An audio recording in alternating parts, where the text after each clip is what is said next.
Hi guys, তোমরা সবাই কেমন আছো? আশা করি ভালো আছো। তো আই হোপ তোমরা বুঝে গিয়েছো যে ভিডিওটি কী সম্পর্কিত। আর না জানলে আমি বলে দিই, এটি হচ্ছে একটি ট্রাভেলের ব্লগ। তো আপনারা দেখতেই পাচ্ছেন যে আমার মামাসিরা এখনও রেডি হওয়ার কাজে ব্যস্ত, আর আমি সেই কোন সময় থেকে রেডি হয়ে অপেক্ষা করছি। তো রেডি হওয়ার পর ফাইনালি আমরা বাস স্টেশনের উদ্দেশ্যে রওনা দিলাম। তারপর আবার বাস স্টেশনে গিয়ে দেখি আবার বাসের জন্য অপেক্ষা করতে হচ্ছে, তো এই জন্য আরেকটা বিরক্তি লাগছিল। তারপর যখন বাস আসে আমরা ওখানে মজা করেই যাচ্ছিলাম, কিন্তু বাসের এত ঝাঁকানি ছিল, আবার লাস্টের সিট পড়েছিল। তো এত ঝাঁকির কারণে আমার প্রায় মাথা ব্যথা উঠে গিয়েছিল। তো আমরা বাসে থেকে বাস দিয়ে ডাইরেক্ট শ্রীমঙ্গল চলে যাই। তারপর আমরা যার বাসায় উঠবো সেখানে গিয়ে দেখি ওইটা আবার বিয়ে বাড়ি, নিচে ডেকোরেশন করে সাজিয়ে রেখেছে। তো তারপর আমরা বাসায় গেলাম, গিয়ে খাওয়া দাওয়া করে এই যে আপনারা দেখতে পাচ্ছেন আমি তারপর ঘুমিয়ে যাই।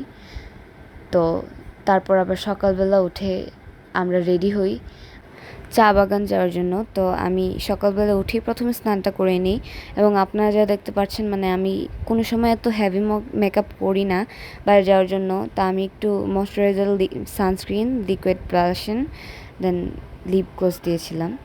তো তারপর বের হলাম, আবার নিচে এসে দেখি যে নিচের ডেকোরেশনটা পুরাই চেঞ্জ করে ফেলেছে। তো তখন বৌভাতের অনুষ্ঠান ছিল এবং আমরাও সেই অনুষ্ঠানে নিমন্ত্রিত ছিলাম। তো তারপর আমরা সবাই মিলে অটোতে চলে যাই। আমাদের প্ল্যান ছিল অটোতে করে আমরা সবাই বধ্যভূমিতে যাব।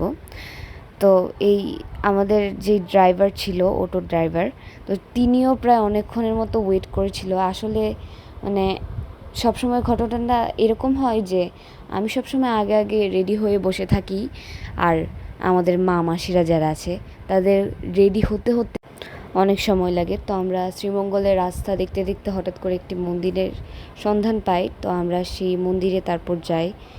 তো সেটা আসলে ছিল কালী মায়ের মন্দির।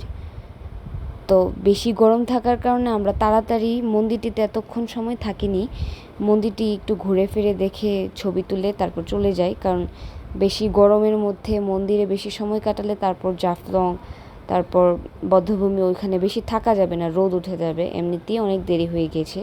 তো আমার মা আমাকে কয়েকটা ছবি তুলে দিয়েছিল। তারপর আমরা ছবি তোলা শেষে বধ্যভূমির উদ্দেশ্যে রওনা হই অটোতে করে। তো রাস্তায় যেতে যেতে মন্দিরের ভিতরেই জায়গাটা দিয়ে যেতে যেতে হঠাৎ করে দেখি একটা গাছের মধ্যে সুন্দর সুন্দর ফুল। তো এই ফুল কখনো আমি দেখিনি, তাই একটা নিয়ে মাথায় পড়ার চেষ্টা করছিলাম। এই যে এইটার একটা ভিডিও ক্লিপ নিয়েছি আমি, দেখুন। কিন্তু ফুলটা আমাকে আসলে মানাচ্ছিল না এই ওয়েস্টার্ন ড্রেসের সাথে। তারপর আমরা আবার অটোতে করে চলে যাই বধ্যভূমিতে। তো এই যে শ্রীমঙ্গল বধ্যভূমিতে এসে পড়েছি আমরা। তা আপনাদেরকে যতটুকু পেরেছি সবটা জায়গা ট্যুর করার চেষ্টা করেছি। এখানে আমার মার কয়েকটা ছবি তুলে দিচ্ছিলাম, তারপর আমার মা কয়েকটা ভিডিও করে দিচ্ছিল। এখানে এসে আমার জীবনের নতুন একটা এক্সপিরিয়েন্স হলো, ভালোই লাগছিল। কিন্তু সমস্যাটা হচ্ছে গরম। গরম তো যেমন তেমন, আবার রোদের তাপ। এই ভিডিওটির মধ্যে গরমটা, রোদের তাপটা এতটা বোঝা যাচ্ছে না, কিন্তু কী যে বলবো, তাপ এত পরিমাণের ছিল। আবার এইদিকে আমি আবার আরেকটা কাণ্ড ঘটাই, ওরা যেন না দেখে। ওই যে এখানে আবার কাপেলের অভাব ছিল না, তো আমি দুইজন কাপেলকে এরকম বসে থাকতে দেখে একটু ভিডিও ফুটেজে উঠিয়ে নিই। আই উইশ যেই কাপলগুলোর ভিডিও করেছি তারা যেন আমার ভিডিওটা না দেখে। তো তারপর আমি সারাটা জায়গা ঘুরে ঘুরে দেখছিলাম, তাও সবটা ঘুরে দেখতে পারিনি এই গরমের কারণে। একটু ঘুরেই হাঁপিয়ে গিয়েছিলাম, ক্লান্ত হয়ে গিয়েছিলাম। তারপরে আমরা আবার গাড়িতে করে রওনা হই চা বাগান, জাফলংয়ের উদ্দেশ্যে। তো এখানে রাস্তা দিয়ে যেতে যেতে অনেক সুন্দর সুন্দর রিসোর্ট দেখছিলাম। তো তারপর আমরা ফাইনালি যাই এই জাফলংয়ে। আমরা জাফলংয়ে যাওয়ার আগে কোনো কিছু কিনে নিইনি, যেমন জল, বিস্কিট। আমরা সকালে নাস্তা করে এসেছি, কিন্তু জাফলং গিয়ে একেবারে দুপুর পেরিয়ে বিকাল হয়ে যাচ্ছিল। তো আমরা কিছুই খাইনি। আমরা ভেবেছিলাম হয়তো, আমরা তো আর কখনো জাফলংয়ে আসিনি, আমরা ভেবেছিলাম হয়তো জাফলংয়ে কিছু খাবারের জিনিস থাকবে, কিন্তু তারপরে দেখি না। নেই, তো হাঁপিয়ে গেছিলাম। এর মধ্যেই যতটুকু পারি ভিডিও করছিলাম। এই যে আপনারা যে আমার মুখের মধ্যে যে হাসিটা দেখছিলাম, এটা সম্পূর্ণই ফেক একটা হাসি। মানে আমি জোর করে হাসছিলাম, আমার যেন মানে হাসি আসছেই না, এত গরম, এত হাঁপানির মধ্যে। তবুও নতুন লাইফের যেহেতু এটা প্রথমবার আমরা এক্সপিরিয়েন্স করে ভালোই লাগলো। তারপর আমরা কিছু চিল্লাচিল্লি করছিলাম এখানে, মানে মানুষ এত কম ছিল, তো সব জায়গাতে এভাবে চিল্লাচিল্লি করা যায় না।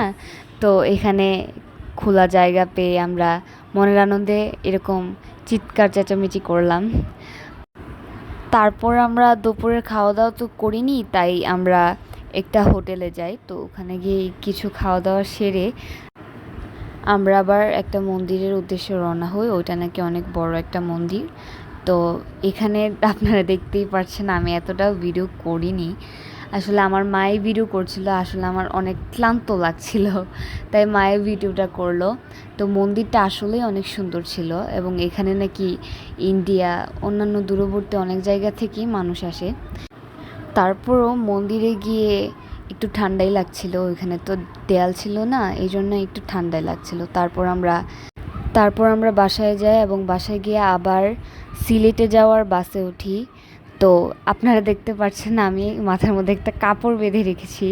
এটার একটা রহস্য আছে আসলে। আমার মানে বাসে আসা যাওয়া করলে আমার মাথায় ধুলো লাগে আর কি। তো দেখা যায় ধুলো লাগলে আমার মানে মাথার চুলগুলো আঠা আঠা হয়ে যায়। তো আমি আবার তবুও লাস্ট মুহূর্তে একটু খুলেছিলাম। তারপর আমরা এই সিলেট স্টেশনে গিয়ে নামলাম। তো সিলেট স্টেশনটা সুন্দরই ছিল। আবার সকালবেলা উঠেই আমরা আবার রওনা হই শাহজালাল মাজারের উদ্দেশ্যে। তো আমাদের প্ল্যান ছিল যে আমরা শাহজালাল মাজারে গিয়ে তারপর আবার শাহপুরান মাজারে যাব। তো আমার সিলেট শহরটা দেখতে ভালোই লাগছিল আসলে। সিলেটেও এটা আমার ফার্স্ট টাইম, আগে কখনো যাওয়া হয়নি। তো আমরা এই সিলেট শহরটা দেখতে দেখতে এই শাহজালালের মাজারে এসে পড়ি। তো ওইখানে আবার কয়েকজন পুলিশ আমাদেরকে ধরে, ট্যুরিস্ট পুলিশ, মানে তারা আমাদের সাথে ছবি তুলবে আর কি। তো আমি তো প্রথমে ভয় পেয়ে গিয়েছিলাম যে কী না কী হবে।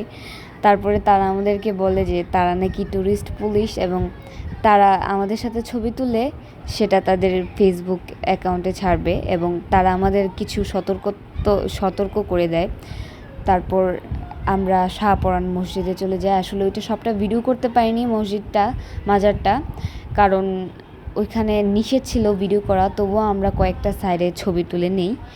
তো তারপর আমরা রাত্রেবেলা আবার বাসের উদ্দেশ্যে ব্রাহ্মণবাড়িয়া রওনা হই। তো বাসটা আর কি চলার পথে একটু থেমেছিল, তো আমি একটু বাথরুমে গিয়ে একটু খুঁটিনাটি ভিডিও করে ফেলি। গাইস, আমরা তারপর এই 2 দিনের জার্নি শেষ করে বাসায় এসে মানে পুরোই ক্লান্ত হয়ে যায়। তারপরে আর কোনো ভিডিও বানাতে পারিনি। তো আমি এখন যে ভিডিওটা করছি এটা সিলেট থেকে আসার অনেক দিন পরে। তো আমার যেহেতু এটা ফার্স্ট ব্লগ ছিল, আমি আমার সর্বোচ্চটা দেওয়ার চেষ্টা করছি, কিন্তু আমি জানি না এটা কীরকম হবে। আমার মনে হয় এতটাও ভালো হবে না, কিন্তু আপনারা উপভোগ করার চেষ্টা করবেন। এই ব্লগটি এতটুকু পর্যন্তই। তো বাই, ভালো থাকবেন সবাই। Guys, we are going to making some noise here.